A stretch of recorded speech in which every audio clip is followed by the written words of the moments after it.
Okay, first off, sorry about this taking long to get to you. Somehow I misplaced your link, but I have it now.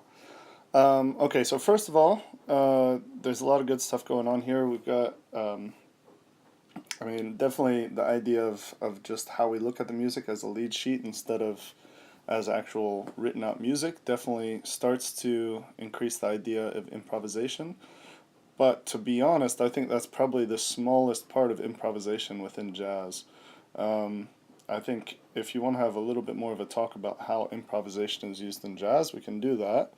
But I think just reading off of the piece of paper is probably one of the, I don't know, not as important ways that jazz musicians use the idea of improvisation. I think we can come up with a little bit more to that. I think this is a really, really heavy link, and there's a lot of stuff that can go on with that, which I think we can add to.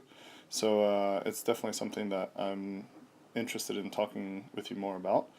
It's a great link though, and it's a really thick and robust link that you can add a lot more than just what we've got here.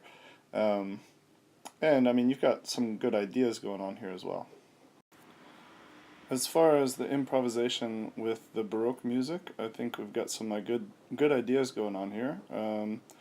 I'm not sure that figured bass is the exact same thing as the improvisation that we have as far as how the jazz musician decides to voice a chord, because they definitely have to have specific intervals, like this has to be a third above and this has to be a fourth above.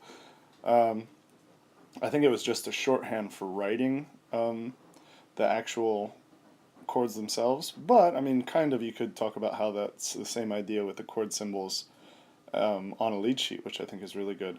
However, I think the most important part of the improvisation within Baroque is this idea of the cadence.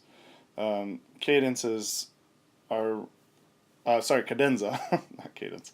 The cadenzas usually, I mean, throughout time were really, really important improvisation. You could even talk about how, like, Bach, which is the most famous Baroque musician, was very, very famous for going up and improvising 100% on organs. That was one of his jobs as an organ tester. So I think, honestly, this link is super, super strong, and I think we haven't written nearly enough about it, but I think it's a really good start.